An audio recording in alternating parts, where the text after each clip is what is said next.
Once upon a time, there was an occupational therapist who had a terrible level 2 experience and was taught awful clinical treatments.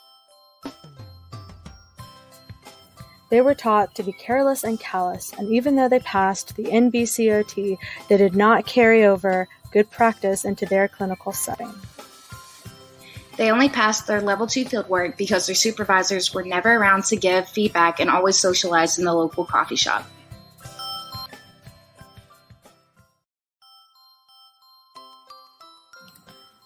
Now that they had become an official OT, they decided to take on their own level 2 student.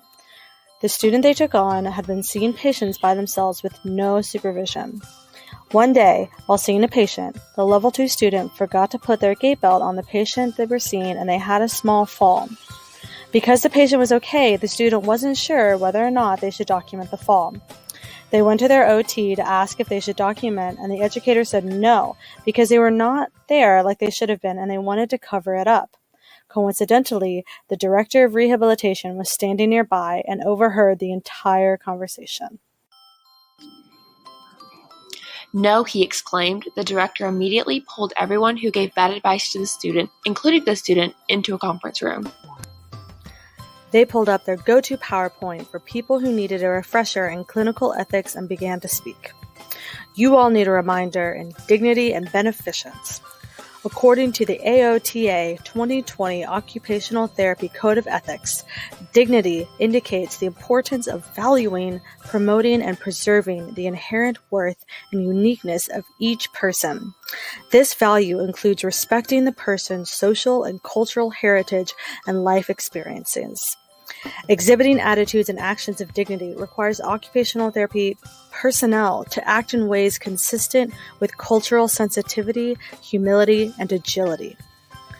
Beneficence, on the other hand, is a core principle of occupational therapy that includes all forms of action intended to benefit other persons.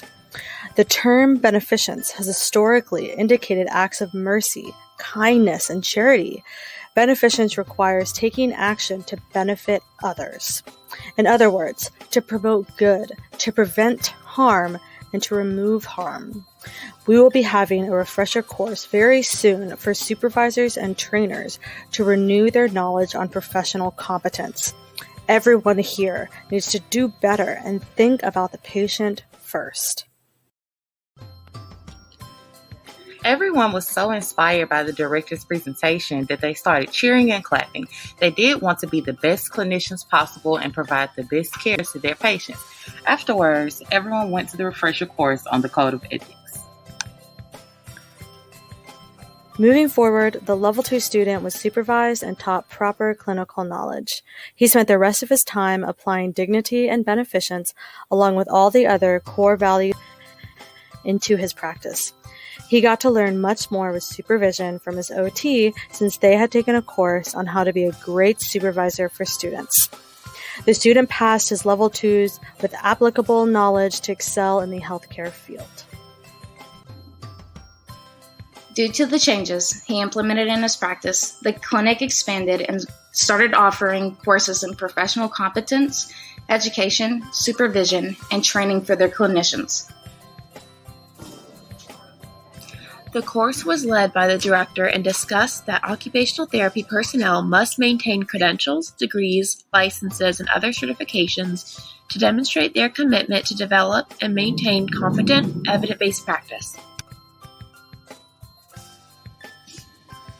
According to the AOTA 2020 Occupational Therapy Code of Ethics, you must take steps, for example, professional development, research, supervision, and training to ensure proficiency, use careful judgment, and weigh the potential for harm when generally recognized standards do not exist in emerging technology or areas of practice. You must maintain competence by ongoing participation in professional development relevant to one's practice area. You need to take action to resolve incompetent, disruptive, unethical, illegal, or impaired practice in self or others. You need to ensure that you are up to date with their credentials, qualifications, experience, competencies, and scope of practice with respect to service delivery, supervision, fieldwork education, and research. providing appropriate supervision in accordance with ALTA's official documents and relevant laws, regulations, policies, procedures, standards, and guidelines will ensure the safety and proper education of Level 2 students. Provide students with access to accurate information regarding educational requirements and academic policies and procedures relative to the occupational therapy program or educational institution. Be honest, fair, accurate, respectful, and timely in gathering and reporting fact-based information regarding employee job performance and student performance. Do not participate in any action resulting in unauthorized access to educational content or exams, screening and assessment tools, websites, and other copyrighted information, including but not limited to plagiarism, violation of copyright laws, and illegal sharing of resources in any form. Into this class, and we will have more in the future.